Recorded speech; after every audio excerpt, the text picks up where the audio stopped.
That is Laura. This is Kyle, and this is He Said, She Said. Laura, how is it going? It's been a couple of weeks.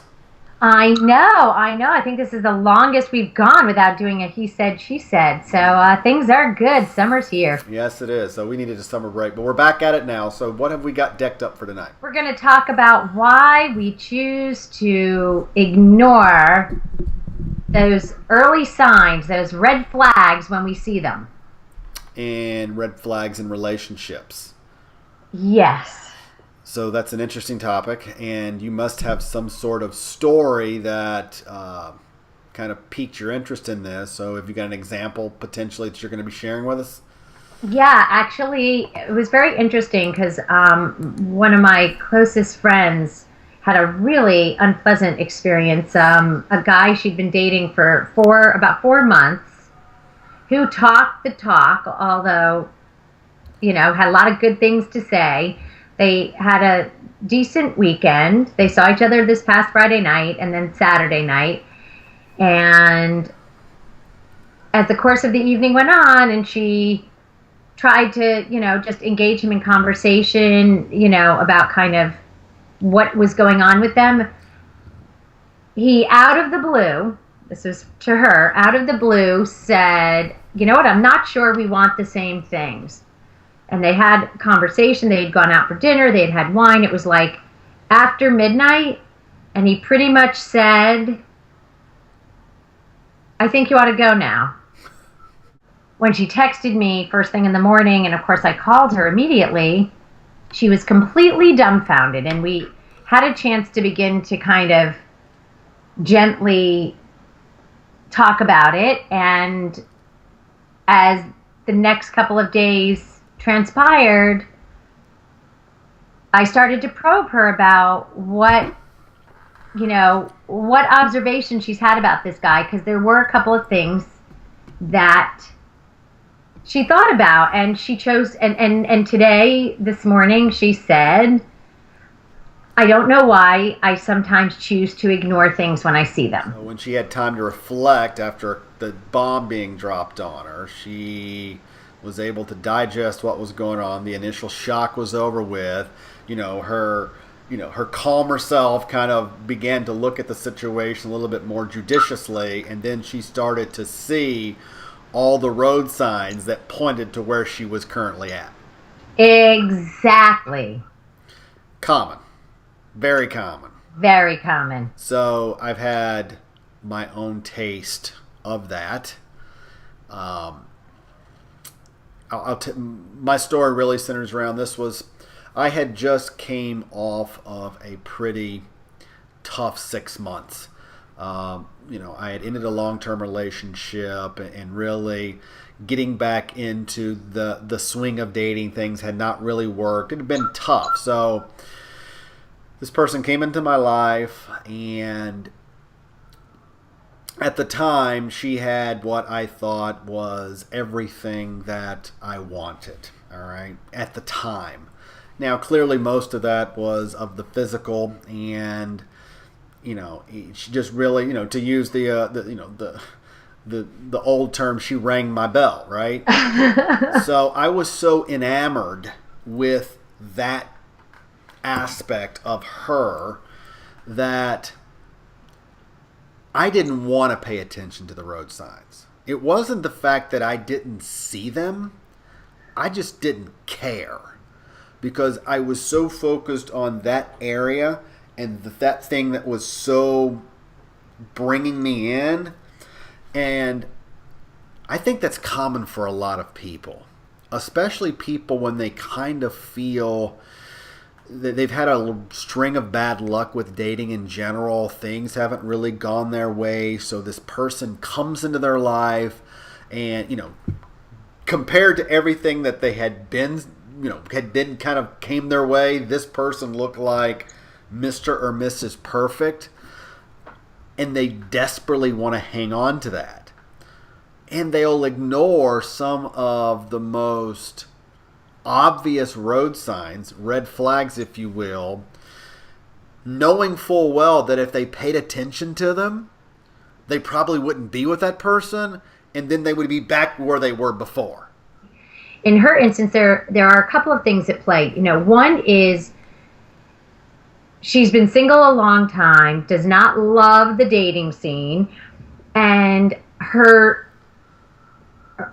desire, her urgent desire to partner, Yeah. convinces her that she should look the other way, that she should say, I'm going to ignore this. Well, what the world says to her and what she begins to think is, well, maybe I'm too picky.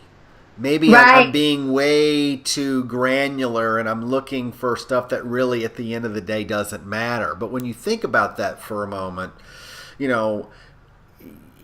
we almost go in the opposite direction. We've got I'm not going to settle, right? You got Right. that camp, and then you got the camp where I'm just going to settle for anything,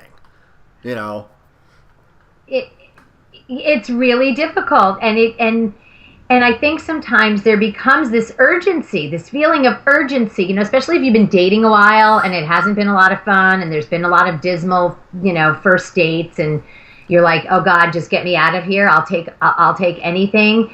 But is it really worth? Here's the other thing. Let me back up a second. I think we have to be careful of looking to see if somebody's words are in alignment with their actions.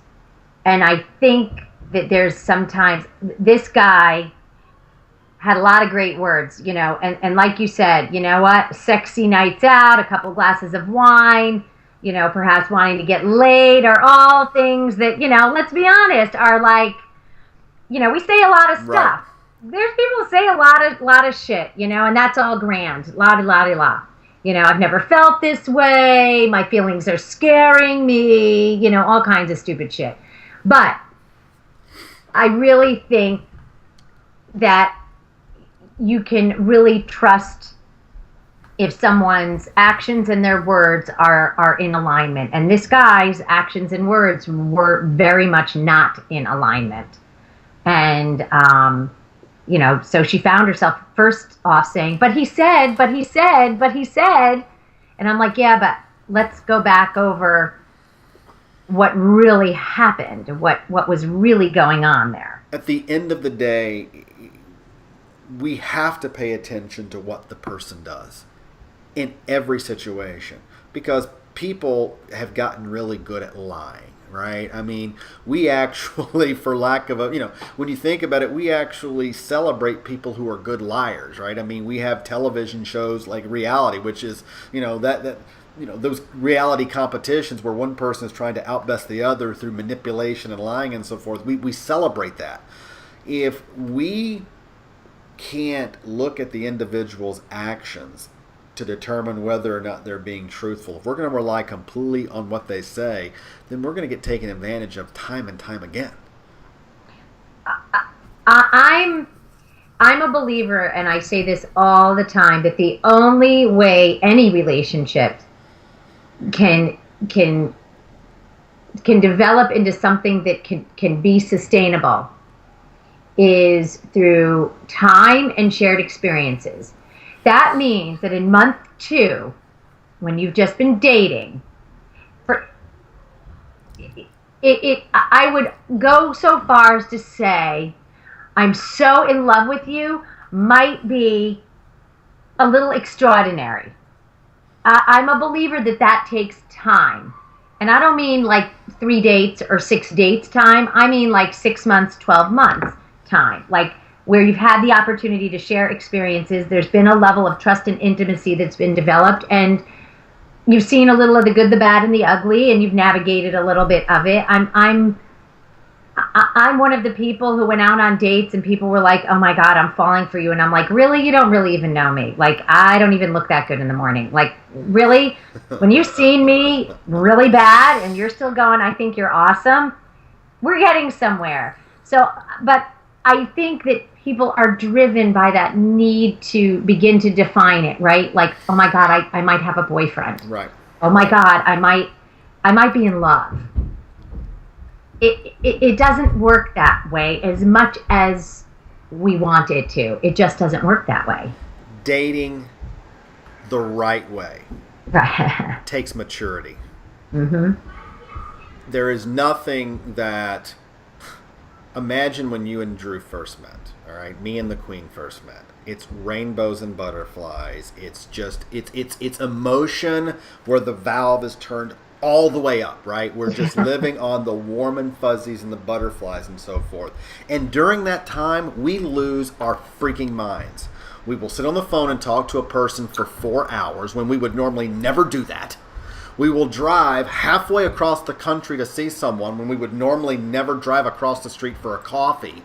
But we're in that stage of the romance, and it's new and it's fresh, and he's texting me every 15 minutes, and she's always looking great when I see her, and she's always taking care of herself, and we get into that, right? And we start to fantasize, and we start to think about how life is going to be, and we lose our damn minds, right? And then the bomb drops. And then we wake up and we're jolted back into reality again. This fantasy is suddenly over. And it doesn't have to be, it doesn't have to be broken up. You can just simply be 6 months later. You wake up one day and it's like all the warm and fuzzies have worn off. And then we look at all of these road signs and we ask ourselves, how did I get here? And then we start to connect the dots. Oh, yeah, I should have paid more attention. It's ubiquitous. And the worst part about it is we can always see it in our friends. We never see it in us. So let's use a couple of concrete examples, because I think sometimes people get confused, and I want to kind of give a few examples. So okay. In this particular situation, so my friend really is ready for a relationship. She really would like a real life, this is a 51-year-old woman, a guy who's also 51 or 52. So they're not 28. They were seeing each other once a week. Okay. They only live about a half an hour away from each other. Not bad. Once a week. So she's kind of from the very beginning thinking, God, I'd like to see him more. And there was always, he works really hard. He travels. I know he's so committed to his business and is this and is that, and in my mind goes right to General Petraeus, who risked everything because he couldn't stay away from someone, right? People will do whatever they want to do, they'll find a way to do. So this went on and on and on, and of course 4 months later, hot and heavy, listen, think back to the beginning of You and the Queen. I'll think back to Drew and I. We would take any spare minute we could find to try to get together and be together. Sometimes it wasn't possible with kids' custody schedules. Sometimes it wasn't possible because of work, but we would have gone to the ends of the earth to try to make that happen. So that is one example of, you have to look at the actions. If somebody early on in that rainbow and butterfly stage is not initiating wanting to be with you, don't ignore that. That's a good point. Don't ignore it. I have General Petraeus your example of Petraeus was a great analogy, and you're spot on. No one, and let me repeat, no one, not even the president, all right, is that busy. If people want to make time for you, they will make time for you. Yep. Don't ever discount that. There are going to be times, but when that's a consistent theme, I mean, put it this way. Let's use work, for example. If he's telling you from the very beginning of you guys dating that he can't hang out with you because you have to work, he has to work. If it's happening in the beginning, imagine what it's going to be like 6 months from now. Things like, oh, he mentioned we'd go out midweek and then I never heard from him. I love that. I'm going to why don't we go to the movies Wednesday and Friday rolls around? You bring up another point. I'm going to say that and this is really for people no matter what, but especially in dating. People that don't continually keep their promises. So they are consistently breaking times to meet, things to do, arrangements. If they're consistently breaking that, that's a sign, people. You got to wake up and understand that, because if they're willing to consistently break arrangements with you now, when it's new? What's it going to be like 6 to 12 months from now when it's not new? And her mind went to, this is what I mean by being driven by an urgency to be partnered. Right. Her mind went to, well, we didn't have a firm commitment, so I'm not sure that he. That's an excuse. Right. That's an excuse. You're making an excuse for yourself because you don't want him to be blowing you off. So you will make excuses. Well, maybe it was my fault. Maybe I wasn't clear. Bullshit. I call bullshit on that too. And I get that when you recognize the signs, it does mean, oh shit, I have to go back to square one. That's right. I get that. I get that sucks. That does suck. But what is better? Early on saying, oh shit, I got to go back to square one, or having someone dismiss you at 12:30 in the middle of the night in an incredibly rude and dismissive way. Example, and this is one that I experienced firsthand, okay? And I'm just going to say this, and I know this is going to upset a lot of women, but I'm going to say it. Go for it. As a man, if the woman that you've just met, if her mode of communication centers around text message only, that's a sign. Perfect example. The woman that I was talking about. We would text back and forth for 30 minutes. I would say, I'm done. I'm going to call you. I'd pick up the phone, call, leave a message. She'd never call me back. Oh. Okay? I got to tell you, that goes both ways because there's a lot of guys today. I've been out of the dating scene a little bit, but whole intimate, in-depth conversations today are happening via text. I don't give a shit what anybody says. Texting is for short briefs. Hey, how are you? And we've talked about this before. Just general touching base and thinking about you. And if you're in a relationship, I even think a little flirty sexting is fine in an intimate relationship. But real conversations about things that are upsetting and bothering you, absolutely texting is a no-no. I like to put myself out there. I'm going to make a blanket statement, and I don't care if people like this or not. If the only form of communication you can have with that other person is through texting only, they're talking to more people than just you. He's talking to somebody else as well. She's talking to someone else as well. I know that for a fact because it's happened to me, right? If that person is going to text you for 20 minutes and then the moment you pick up the phone, they don't answer. Oh, and then they text back responding to your voicemail message, people, that's a sign. Here's another sign. You try to talk about something with them. You try to bring it up. And you're dismissed in some way or the other. There's no response, or don't really want to talk about it, or ignore what you have to say.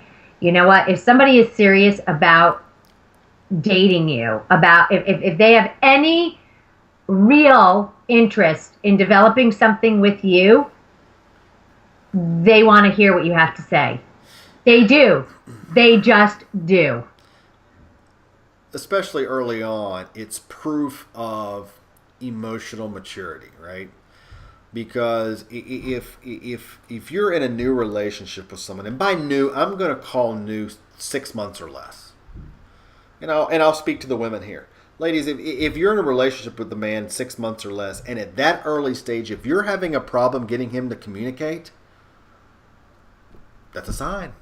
It's a sign it's not going to work. Because once again, you have to put a parenthesis around the newness of a relationship. Right. I mean, let's be honest, right? That first 6 months of a new dating affair, it's not going to get much better than that. It's not. All right? You will forgive a lot of indiscretions. You will put a lot of things to the side that you normally would not care about in the first 6 months because you want to win him or her over. So if you're having problems, if you're seeing those signs in the first 6 months, within that parentheses period, it's not going to get better. There's no question. There's no question about it. And then later, while everyone has to accept responsibility for their actions, you're going to have to own the fact that you chose to ignore the signs. Absolutely. Final thought. Action, it's such an oldie but goodie. Actions speak louder than words. If words and actions are not in alignment, give it up. we easily forget the, I guess what I'm going to call the lifespan of a relationship, right? In the beginning, everything is perfect. Everything is great. I mean, he can do no wrong. She can do no wrong. Within that first 6 months, if you begin to express concerns, if you begin to see those red flags, right? Know now that it might be a small flag today. It's going to be like a huge, giant, American flag over the McDonald's next month, 6 months from now.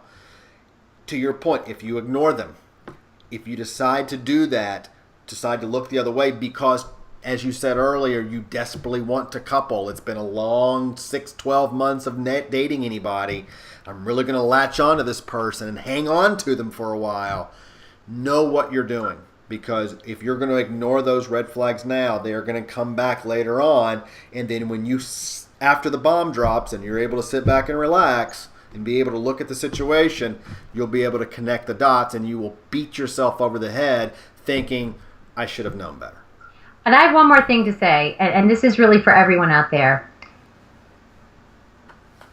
The label of boyfriend or girlfriend, or we're in a relationship now versus, we're dating, those labels are earned privileges. They don't come just because you hit the 6-month mark, because now we're boyfriend and girlfriend. Those are earned titles and earned places. And if you forget that for even 1 minute, you're gonna end up going, I don't know what happened. That's my parting. The rush to couple. The rush to couple. Till next time, Laura, have a good one.